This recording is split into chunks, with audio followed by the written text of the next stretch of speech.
안녕하세요. 세무사TV의 신종업종 세금박사 김민지 세무사, 김조겸 세무사입니다. 반갑습니다.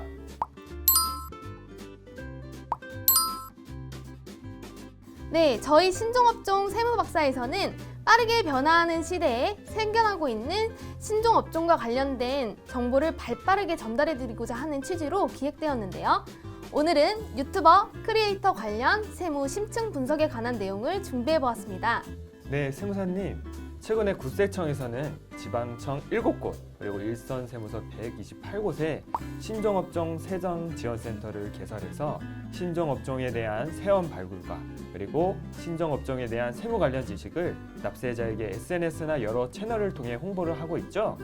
세무사님 혹시 유튜브 즐겨보시나요? 네, 저는 개인적으로 휴식을 취하거나 아니면은 출퇴근길에 유튜브를 즐겨보는 편인데요. 세무사님은 어떠세요? 저도 유튜브를 굉장히 즐겨보고 있는데 제게는 아이가 3명이나 있거든요.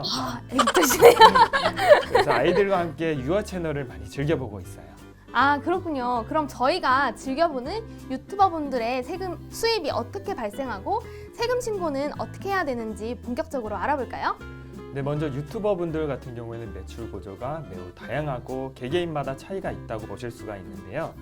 먼저 유튜브 구글 애드센스에서 발생하는 광고 수입이 유튜버분들의 대표적인 수입이라고 볼 수 있습니다.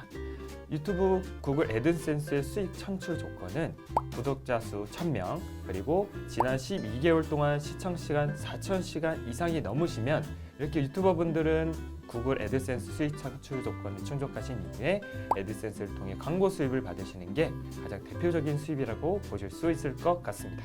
아, 그렇군요. 근데 최근에 유튜버분들 뒷광고 논란이 있었잖아요. 있었죠? 네, 이렇게 제품이나 서비스를 홍보해주고 받는 협찬 수입도 세금 신고 시 포함돼야 되는 수입으로 볼 수 있을 것 같습니다. 네, 최근에는 유튜버분들이 굉장히 사회적으로 영향력을 갖춘 인플루언서로서도 많이 활동을 하시기 때문에 여러 가지 협찬 수입도 받으실 수가 있고 주로 정치 채널이나 교육 관련 채널에서는 슈퍼챗이라고 하는 후원 수입도 발생할 수가 있어요. 또 유튜버분들이 워낙 다방면에서 활동하시기 때문에 SNS 통해서 공동 구매를 하시거나 온라인 쇼핑몰을 운영하시는 경우도 있고요. 이처럼 전자상거래업을 하는 경우에는 어떤 수입이 있는지 전부 다르실 수 있기 때문에 꼼꼼히 확인하고 신고를 하셔야겠습니다. 그럼 지금부터 본격적으로 이런 신종업종 중에서도 유튜버 크리에이터 분들은 어떻게 세금 신고를 하셔야 되는지 한번 알아볼까요? 네, 먼저 세법에서는 영리를 목적으로 자기의 계산과 책임하에 계속 반복적으로 행하여져서 얻는 소득을 사업소득으로 규정하고 있는데요. 따라서 크리에이터, 유튜버로서의 수입이 일회성이 아니라 계속 반복적으로 발생하신다면 사업자 등록을 해주셔야 합니다. 지금 시청하고 계신 유튜버분들도 사업자 등록하셨나요? 이렇게 신규 사업자는 사업 개시일로부터 20일 이내에 사업자 등록을 하셔야 되는데요. 신규로 사업을 개시하려는 사람은 사업 개시 전이라도 사업자 등록을 할 수가 있기 때문에 유튜브 채널을 개설하시고 아직 수입이 없으시더라도 사업자 등록을 해서 카메라나 구입하신 촬영 장비 이런 모든 지출에 대해서도 부가세 공제를 받으시거나 소득세 신고할 때 경비로 처리할 수 있다는 점을 꼭 기억해 두시면 좋겠습니다. 네, 사업자 등록을 하실 때 업종 코드 선택이 매우 중요한데요. 소득세 신고 시 경비율의 판단이나 창업 중소기업에 대한 세액 감면, 중소기업 특별 세액 감면 등을 적용할 때 유불리가 있기 때문입니다. 유튜버 크리에이터 분들은 사업자 등록하실 때 2가지 업종 코드 중에 하나를 선택하셔서 사업자 등록을 하시게 됩니다. 하나는 인적, 물적 시설이 있는 경우에 해당하는 미디어 컨텐츠 창작업이고 업종 코드를 숫자로 입력하실 때는 921500라고 하는 숫자를 입력하시면 됩니다. 두 번째는 인적, 물적 시설이 없는 1인 미디어 컨텐츠 창작자가 선택하시는 코드인데요. 사업자 등록증에 업종 코드를 입력하실 때는 940306이라는 숫자를 입력하시면 됩니다. 이외에도 광고 대행업이나 기타 부업종 코드를 여러 가지 추가할 수가 있기 때문에 개개인의 유튜버 분들에 맞는 사업자 등록을 하실 수 있습니다. 세무사님, 그럼 두 업종 코드는 세부적으로 어떻게 다를까요? 네, 두 업종이 굉장히 다릅니다.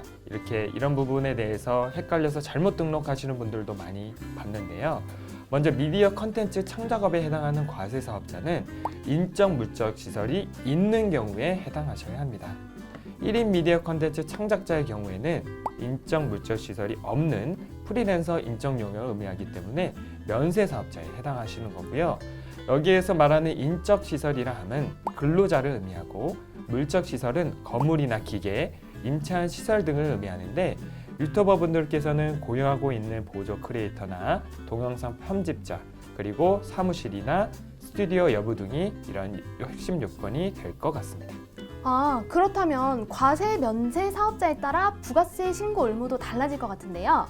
개인 사업자를 기준으로 과세 사업자는 간이, 일반 과세자로 나눠볼 수 있습니다.